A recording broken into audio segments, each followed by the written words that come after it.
반갑습니다. 오늘도 이렇게 예배 자리 가운데 나오신 모든 성도님들을 주님의 이름으로 환영하며 축복합니다. 오늘 하나님께서 우리에게 주신 말씀 함께 볼 텐데요. 오늘 우리에게 주신 하나님의 말씀은 마태복음 2장 1절에서 12절의 말씀입니다. 마태복음 2장 1절에서 12절의 하나님의 말씀을 우리 조금 길지만 함께 한 목소리로 봉독하도록 하겠습니다. 헤롯 왕 때 예수께서 유대 베들레헴에 나심에 동방으로부터 박사들이 예루살렘에 이르러 말하되 유대인의 왕으로 나신 이가 어디 계시냐? 우리가 동방에서 그의 별을 보고 그에게 경배하러 왔노라 하니 헤롯 왕과 온 예루살렘이 듣고 소동한지라. 왕이 모든 대제사장과 백성의 서기관들을 모아 그리스도가 어디서 나겠느냐 물으니 이르되 유대 베들레헴이 오니 이는 선지자로 이렇게 기록된 바 또 유대 땅 베들레헴아 너는 유대 고을 중에서 가장 작지 아니하도다. 내게서 한 다스리는 자가 나와서 내 백성 이스라엘의 목자가 되리라 하였음이니이다. 이에 헤롯이 가만히 박사들을 불러 별이 나타난 때를 자세히 묻고 베들레헴으로 보내며 이르되 가서 아기에게 대하여 자세히 알아보고 찾거든 내게 고하여 나도 가서 그에게 경배하게 하라. 박사들이 왕의 말을 듣고 갈새 동방에서 보던 그 별이 문득 앞서 인도하여 가다가 아기 있는 곳 위에 머물러 서 있는지라. 그들이 별을 보고 매우 크게 기뻐하고 기뻐하더라. 집에 들어가 아기와 그의 어머니 마리아가 함께 있는 것을 보고 엎드려 아기께 경배하고 보배압을 열어 황금과 유황과 몰약을 예물로 드리니라. 그들은 꿈에 헤롯에게로 돌아가지 말라 지시하심을 받아 다른 길로 고국에 돌아가니라. 아멘. 아멘. 네. 평안하십니까? 아멘. 네. 이 시간에도 예배의 자리를 기억하며 또 현장과 또 온라인으로 함께 이 시간에 함께 하시는 모든 성도님들을 축복합니다. 전심으로 예배하는 자의 발걸음을 하나님께서 기억하시며 지키시는 줄을 믿습니다. 네, 우리 지난 시간에 우리는 마태복음 1장을 함께 묵상했습니다. 그 가운데 나오는 예수님의 족보를 함께 살펴보면서 예수님이 누구이신지 또 그 가운데 담긴 그 의미가 무엇인지를 함께 살펴보았었습니다. 바로 왕 대신 예수 그리스도가 구약에 약속된 메시아이심을 또 그리고 모든 인류를 모든 죄인을 구원하시러 이 땅에 오신 구원자이심을 우리는 함께 확인하면서 그 가운데 우리의 이름이 어디에 있어야 하는가 생각해 보았습니다. 마태복음의 본문을 한 절 한 절 현미경을 들여다보는 것도 좋지만 시간이 많이 걸리니 저와는 마태복음의 중요한 본문들만을 함께 살펴보면서 올해 마태복음의 그 전체 구조의 얼개를 그려보는 시간을 가지면 좋겠다 하는 생각을 합니다. 함께 제가 보고 있는 마태복음 1장과 2장은 왕으로 오신 예수 그리스도가 누구이신가를 족보와 또 구약의 예언들을 통해서 그 메시아가 바로 예수 그리스도이시다, 예수님이시다 라는 것을 증명해 주는 내용들이 마태복음 1장과 2장에는 담겨 있습니다. 오늘 이 본문을 읽으니까 마치 연말이 된 것 같은 느낌이 듭니다.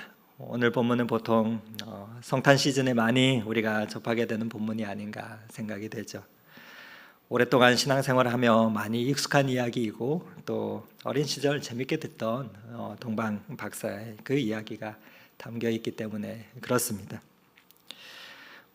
오늘 이 본문을 보면서 여러 가지 해석과 또 다양한 관점들이 많겠지만은 오늘은 이 본문 가운데 나타난 등장하는 그 사람들의 그 보인 태도를 함께 살펴보면서 우리가 예수님에 대해서 또 복음에 대해 우리가 가져야 할 반응은 어떠해야 할지에 대해 생각해 보면 좋겠습니다.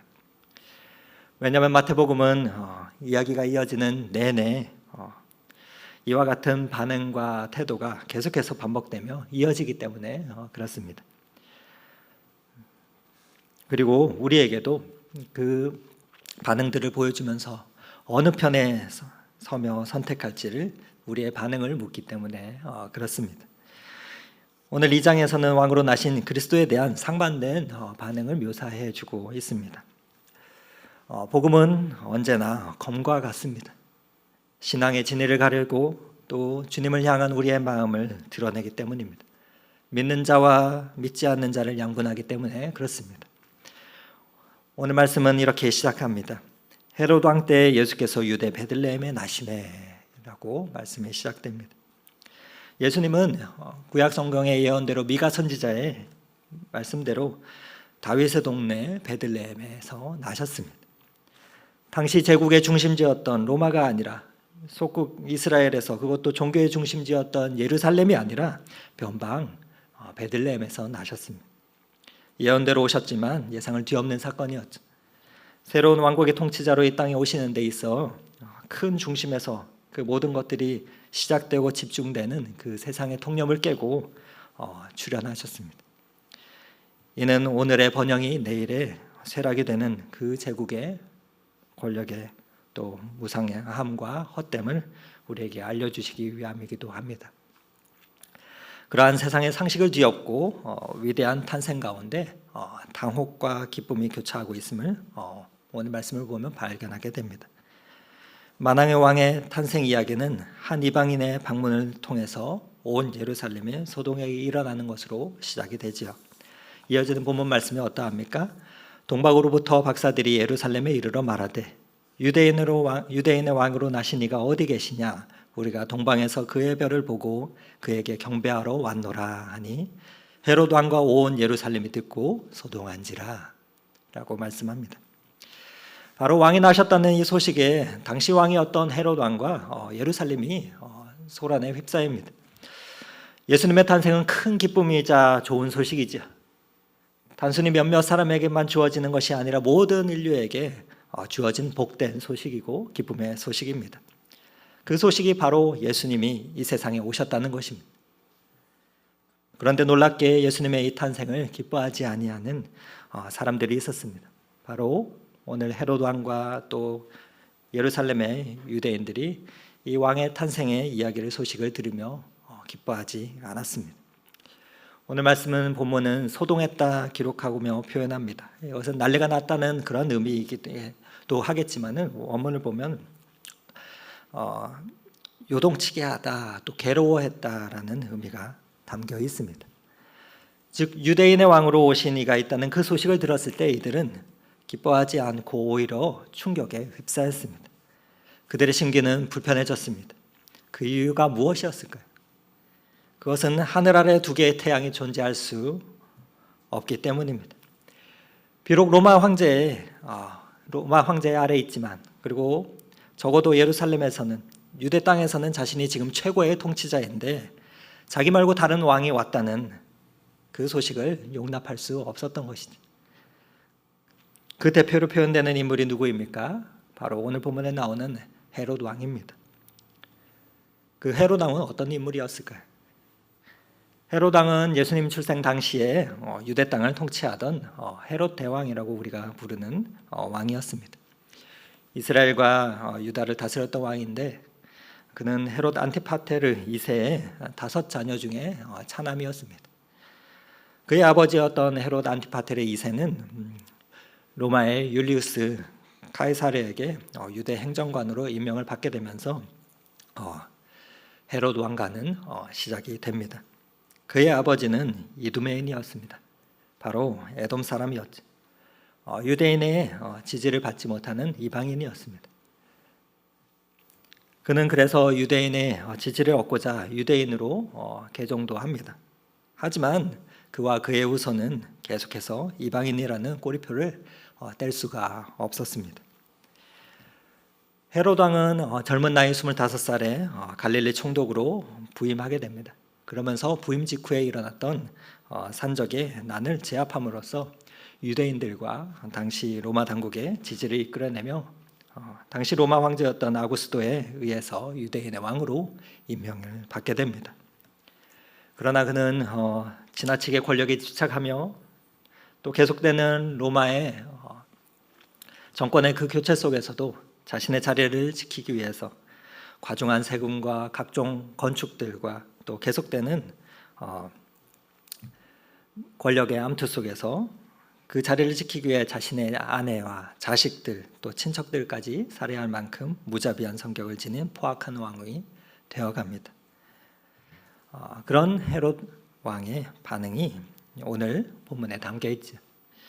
그런 그가 새로운 왕이 났다는 소식을 듣고 지금 반응하는 장면이 이렇습니다. 어떻게 반응합니까? 4절 말씀에 있습니다. 왕이 모든 대제사장과 백성의 서기관들을 모아 그리스도가 어디서 나겠냐 묻습니다. 먼저는 당시 대제사장과 서기관들을 불러서 메시아에 관한 예언과 또 유대인들의 그 메시아에 대한 기대들을 파악을 합니다. 그러면서 또 따로 동방에서 찾아온 박사들을 부릅니다. 그러면서 동방의 박사들에게 이야기를 자세히 묻고 또 듣습니다. 그러면서 이렇게 이야기하죠. 베들레헴에 보름에 이르되 가서 아기에 대하여 자세히 알아보고 찾거든 내게 구하여 나도 가서 그에게 경배하게 하라 라고 말합니다. 자신에게도 아기를 찾으면 나중에 와서 이야기를 하라 라고 이야기하고 있습니다.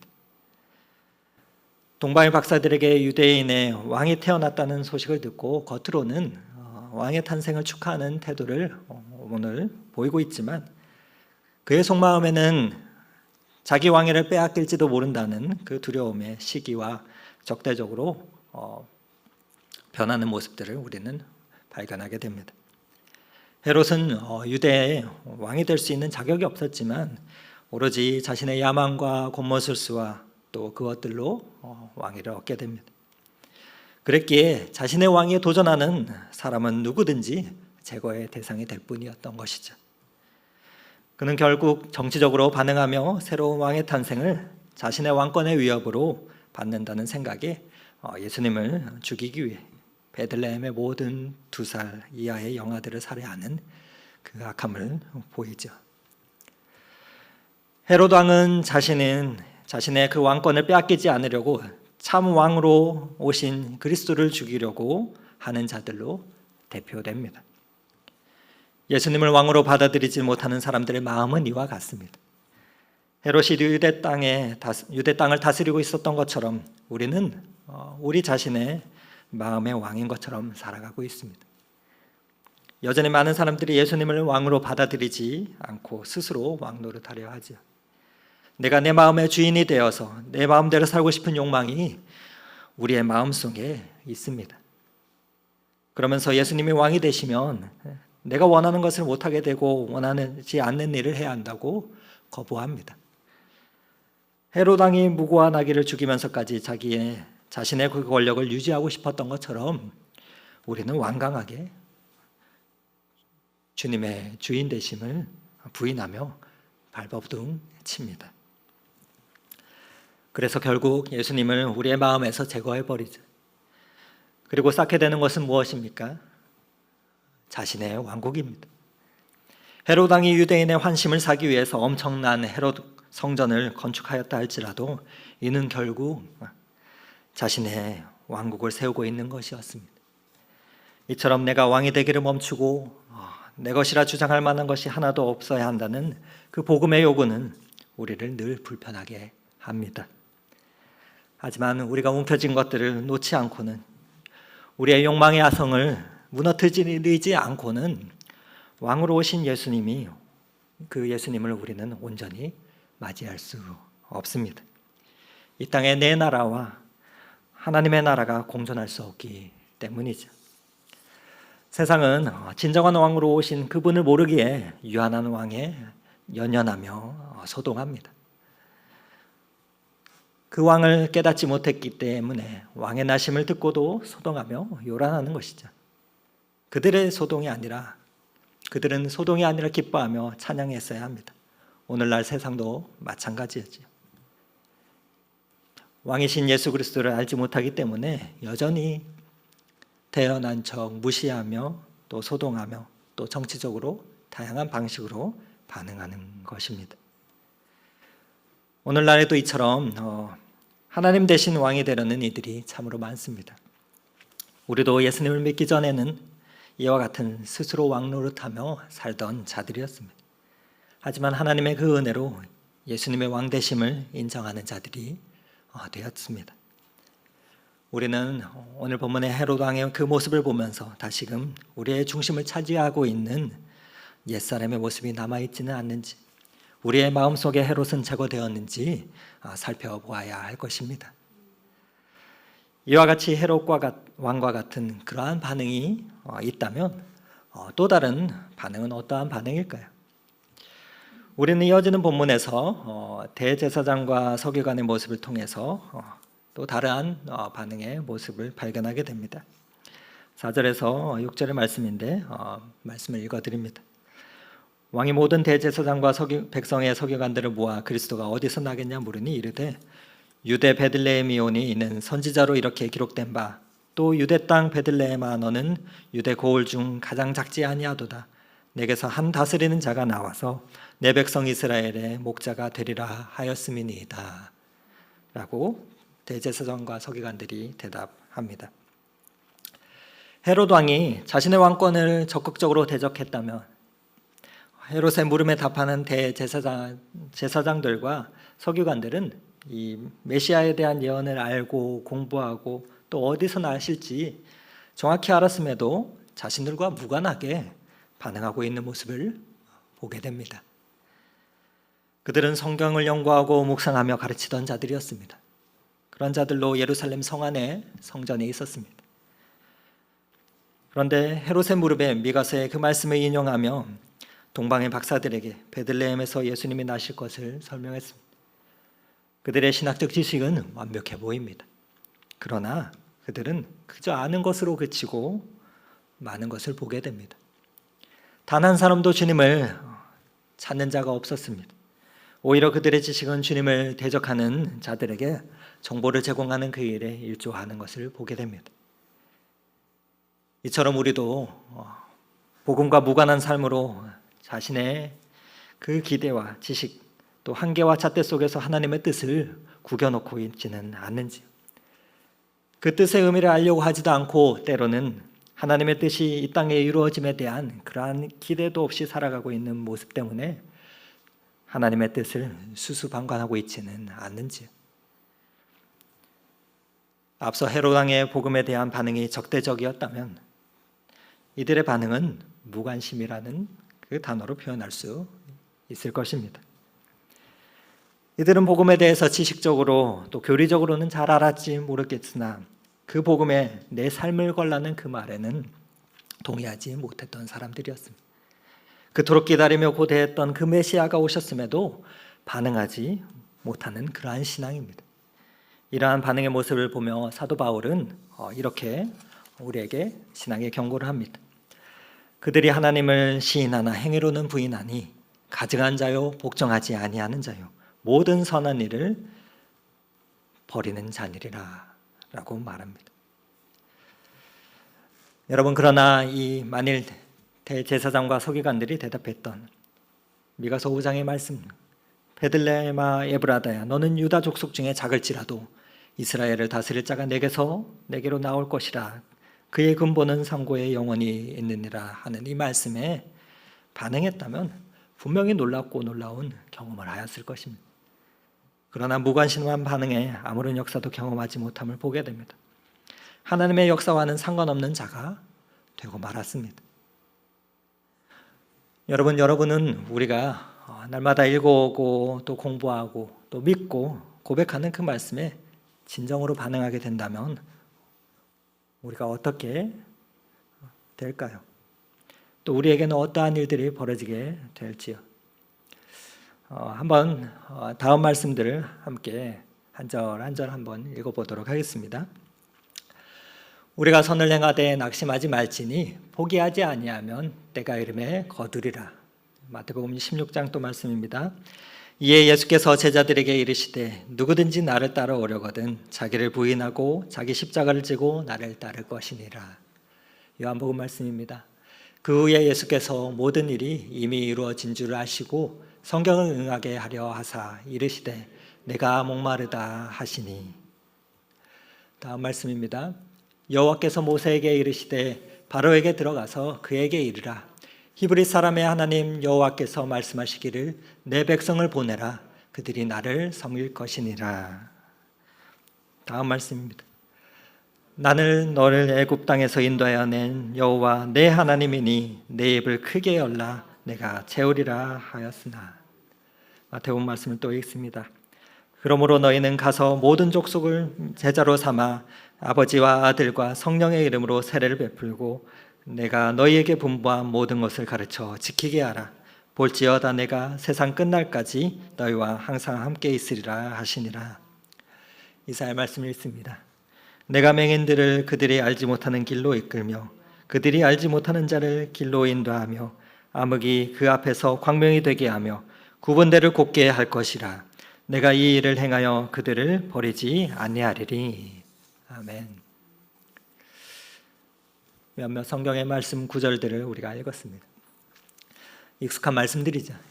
익숙한 이 말씀을 읽으면서 특별한 감동을 느끼지 못했을 수도 있습니다. 그런데 오늘 읽은 이 성경 말씀들은 보통 말씀들이 아닙니다. 아니, 모든 성경의 말씀들이 보통의 말씀들은 아니죠. 이 말씀을 들은 사람을 변화시켰기 때문입니다. 바로 이러한 사람들이었습니다. 윌리엄 윌버포스, 디트리트 본 회퍼 목사님, 마더 테레사, 마틴 루터 킹 주니어, 조지 뮬러, 데이비드 리비스턴, 짐 엘리엇. 이 사람들은 어떤 말씀에 반응하며 그들의 삶이 변화되었습니까? 바로 이 말씀입니다. 갈라디아서 6장 9절 말씀을 보며 윌버포스는 노예무역의 중심이었던 영국 국회의원이었습니다. 그러나 이 갈라디아 말씀을 받은 후에는 그는 평생 노예무역을 폐지를 위해서 일을 하며 한평생을 드리게 됩니다. 디트리트 본 회퍼 목사님은 어떻습니까? 마태복음의 말씀 때문에 독일 나치 치하에서도 복음을 잃지 아니하고 순교했고, 마더 테레사는 자신이 들은 요한복음의 그 말씀 때문에 평생을 인도의 빈민들을 위해서 사역했습니다. 마틴 루터 킹 주니어 목사님은 하나님의 주신 출애굽기 말씀 때문에 흑인 인권들을 위해서 일평생을 바쳤고, 조지 뮬러는 자신이 받은 그 시편의 말씀 때문에 평생을 고아들을 위해서 살았습니다. 리빙스턴은 어떻습니까? 마태복음에 기록된 그 주님의 지상명령 때문에 아무도 관심을 두지 않던 아프리카에 들어갔고, 또 휘튼 대학교를 수석으로 졸업했던 짐 엘리엇은 이사야서의 그 말씀을 받고서는 에콰도르의 마지막 남은 식인종들인 아우카족의 선교를 위해서 죽음이 기다리는 에콰도르로 가게 되었습니다. 우리는 그냥 읽고 넘어갔을지 모르는 그 말씀이 저들에게는 엄청난 능력이었던 것이죠. 이처럼 말씀이 놀라운 능력으로 나타내는 그 이유는 그 말씀 속에 있는 그 하나님의 음성을 들었기 때문입니다. 그리고 그 말씀에 반응했기 때문이죠. 계속되는 말씀 앞에서 부딪히며 삶과 또 현장의 상황들에 반응했던 것입니다. 그래서 성경은 이렇게 말하지요. 십자가에 도가 멸망하는 자들에게는 미련한 것이요 구원을 받은 우리에게는 하나님의 능력이라고 말입니다. 오늘 익숙함에 무감각해져 있어 움직이지 못하는 그 대제사장과 서기관들의 반응을 보면서 내 안에도 이러한 모습이 있지 않은지를 살펴야 할 것입니다. 복음에 대해서 알고 들었지만 복음과 무관하게 사는 타성에 젖은 종교성으로 그 지식만을 자랑하며 머물고 하나님 나라를 심지어는 대적하고 있지는 않는지는 말입니다. 여러분은 어떠신지요? 이어지는 본문에는 앞선 이 적대적인 두 반응과 다른 모습이 나옵니다. 그 모습이 어떠합니까? 우리 9절에서 11절의 말씀을 함께 읽도록 하겠습니다. 박사들이 왕의 말을 듣고 갈새 동방에서 보던 그 별이 문득 앞서 인도하여 가다가 아기가 있는 그곳에 머물러 서 있는지라. 그들의 별을 보고 매우 크게 기뻐하더라. 집에 들어가 아기와 그의 어머니 마리아가 함께 있는 것을 보고 엎드려 아기께 경배하고 보배압을 열어 황금과 유황과 모략을 예물로 드리니라. 아멘. 그 예수님의 탄생을 반응하며 진정으로 축하하고 기뻐했던 그 사람들은 바로 동방의 박사들이었습니다. 우리는 이들의 모습을 통해서 복음에 대한 올바른 그 반응이 무엇인지를 배울 수가 있습니다. 이들은 어떻게 반응하고 있습니까? 동방에서 온 박사들이 헤롯의 말을 듣고 다시금 출발합니다. 왕궁을 나서서 다시 그 별을 쫓아갑니다. 그러자 동방에서 봤던 별들이 그들 앞에 나타나고 이들을 인도하지요. 별은 예루살렘 남쪽으로 움직입니다. 그러면서 남쪽에 위치한 베들레헴에서 멈추었습니다. 박사들은 베들레헴에 가서 아기 예수를 발견하고 엎드려 경배합니다. 그리고 보배압을 열어서 황금과 유황과 모략을 예물로 드립니다. 무엇을 의미합니까? 가장 먼저 이들은 예배하기 위해서 먼 길을 왔다는 것입니다. 오늘 본문은 이들이 유대 땅까지 온 목적과 이유를 분명히 말하고 있습니다. 2절 후반절 말씀입니다. 우리가 동방에서 그의 별을 보고 그에게 경배하러 왔노라. 여러분, 이 경배하다라는 여기서 사용된 이 헬라어 뜻에는 신에게 무릎을 꿇고 엎드려 예배하다라는 그 뜻을 포함되어 있습니다. 그 뜻이 담겨 있습니다. 저 멀리 동방에서 온 박사들은 예수님께 예배하기 위해서 온 것이었습니다. 단순히 어느 날 하늘을 보며 별을 관찰하다가 궁금해서 먼 길을 떠나서 온 것이 아니었습니다. 이 동방의 박사들은 단순히 산을 넘고 물을 건너 온 사람들이 아닙니다. 죽음을 위협을 무릅쓰고 그 죽음의 위협이 곳곳에 도사리는 그 광야길을 걸어왔던 사람들이죠. 페르시아에서 베들레헴에 오는 그 거리는 아주 멉니다. 적어도 4개월에서 5개월 정도의 그 시간을 광야에서 보내며 통과하고 지나야 합니다. 아니, 언제 어디서 끝날지 모르는 그 길을 걸어왔던 것이죠. 바로 왕을 만나려는 그 목적으로 길을 떠났던 것입니다.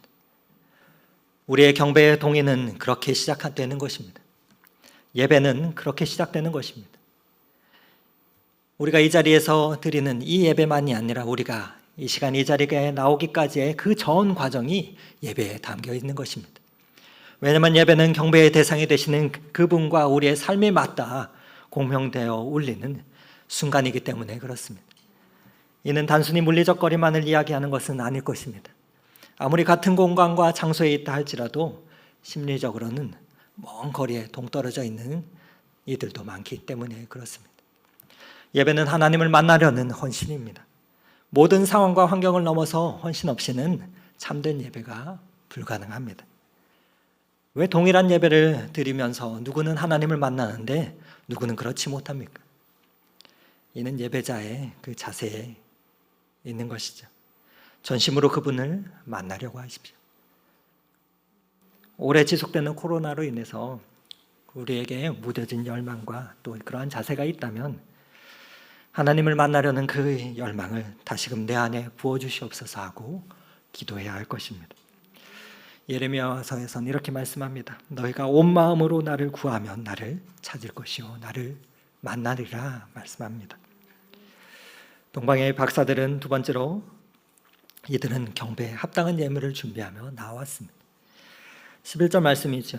집에 들어가 아기와 그의 어머니 마리아가 함께 있는 것을 보고 엎드려 아기께 경배하고 보배압을 열어 황금과 유황과 몰약을 예물로 드리니라 라고 말씀합니다. 우리는 흔히들 이 세 가지 예물을 드린 것을 근거로 동방 박사들이 모두 3명이다 라고 말하기 또 하지만 우리는 박사들이 몇 명인지 또 몇 명의 수행원들을 데리고 왔는지는 우리는 알 수가 없습니다. 하지만 황금과 유황과 모략은 당시의 최고의 예물이었습니다. 이 예물을 동방 박사들은 예수님께 드렸습니다. 그렇게 예수님께 최상의 경배를 드렸음을 우리에게 말해주고 있는 것이죠. 예배에는 재물이 있어야 합니다. 그들에게 있어서 메시아에는 많은 시간을 드리고 그들의 재산을 드리고 생애와 정열과 많은 노력을 드릴 가치가 있는 경배의 대상이셨습니다. 예배에는 정성과 그런 희생과 준비가 있어야 합니다. 우리의 삶의 보아들이 쓰여야 할 곳에 쓰일 때 목적과 방향이 분명할 때 그 가치는 명확해지며 빛이 나게 됩니다. 자존심과 허영으로 가득한 이들에게는 드릴 진정한 예물이 없습니다. 드린 예물이라 할지라도 인간의 계산으로 드려진 것은 가인의 예물이 되어버립니다. 많고 적음의 문제가 아니라 그 예물에 우리의 눈물과 기도와 또 헌신이 담겨 있을 때 진정한 경배가 됨을 동방 박사를 통해서 우리는 보게 됩니다. 세 번째로 동방 박사들은 예배 가운데 그렇게 나올 때 그 가운데서 나타난 모습을 그대로 순종하는 것을 보게 됩니다. 동방의 박사들이 그토록 먼 길을 왔으나 경배의 자리에서 만난 메시아는 말구유에 놓인 작은 어린 아기였습니다.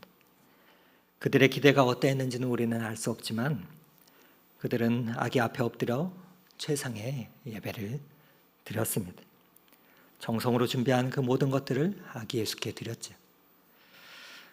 아직 어린 아기라 해도 그분은 약속을 통해 오신 그들의 메시아이시오 왕이셨기 때문이죠.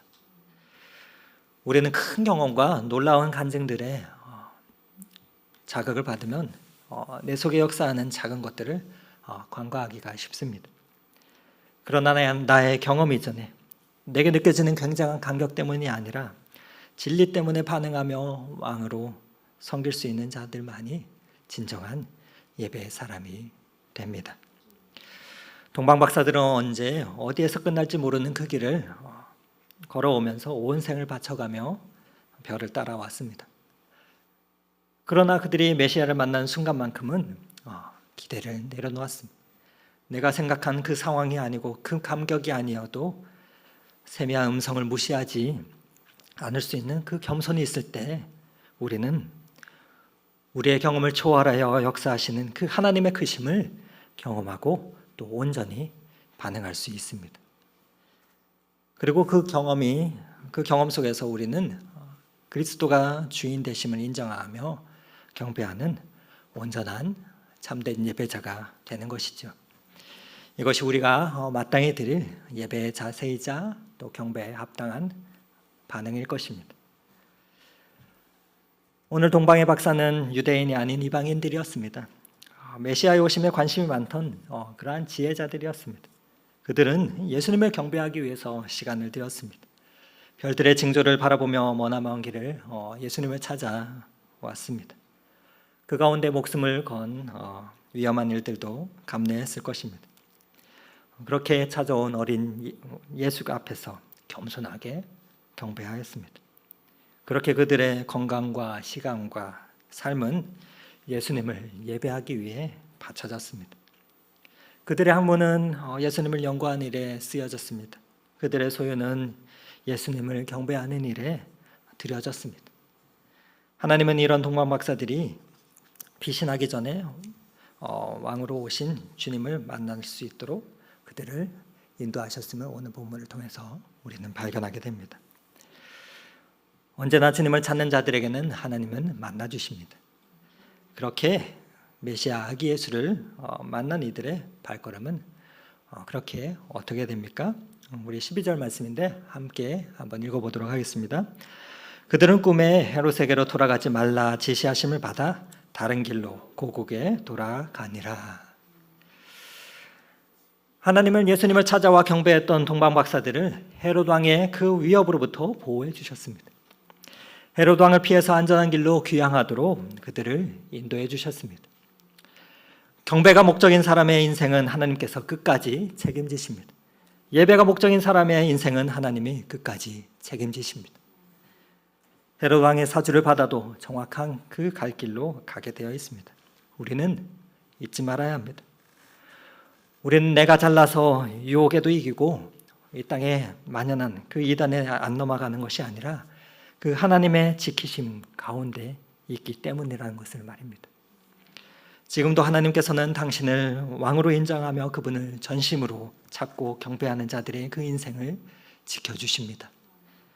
우리를 선한 길로 인도하십니다.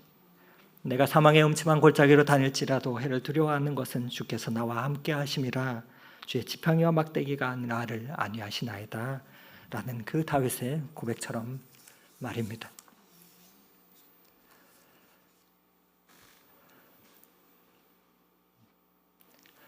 최근 주일 저녁에 퇴근하고 이제 집에 들어가니까 아내가 이러한 얘기를 제게 들려주었습니다. 그 이야기를 들으면서 참 감사하고 또 기분이 좋았는데요. 오늘 말씀을 준비하면서 그것이 생각이 나서 함께 나누고 싶습니다. 아내가 주일 아들과 함께 예배를 드리는데 예배를 드리면서 아들이 대뜸 이렇게 질문하더랍니다. 엄마, 우리는 정말 죽어도 다시 살아? 하고 말이죠. 그러면서 이어서 이렇게 이야기하더랍니다.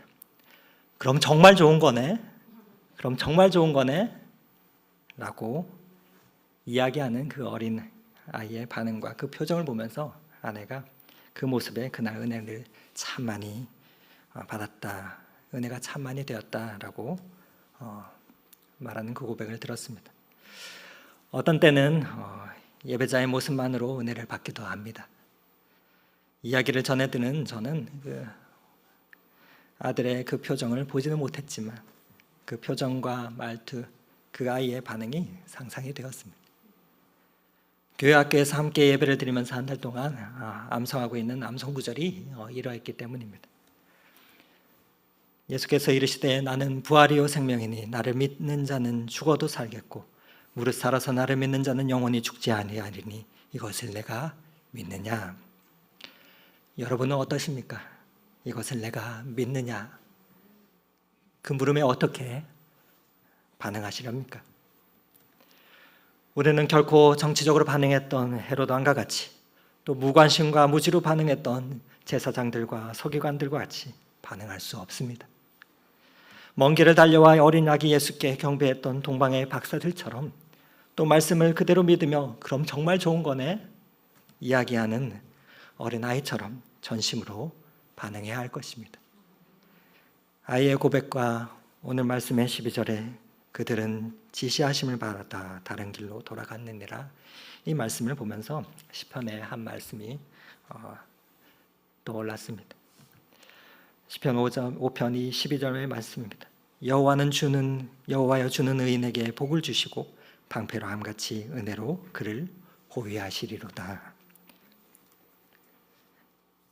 이와 같은 은혜가 우리의 삶의 이유 되시며 그 노래가 되시는 유일한 왕이신 예수 그리스도께 마음을 다해 반응하며 경배하는 이 예배에 함께한 우리 모두에게 있기를 간절히 소망합니다. 그렇게 전심으로 예배하는 인생을 날마다 선한 길로 인도하시는 그 은총을 우리가 경험하며 날마다 믿음의 그 여정을 뚜벅뚜벅 걸어가는 모든 높은 덕 속의 예배자들이 다 되시기를 오늘 이 말씀을 의지하며 축원을 드립니다. 그렇게 우리의 인생을, 우리의 삶의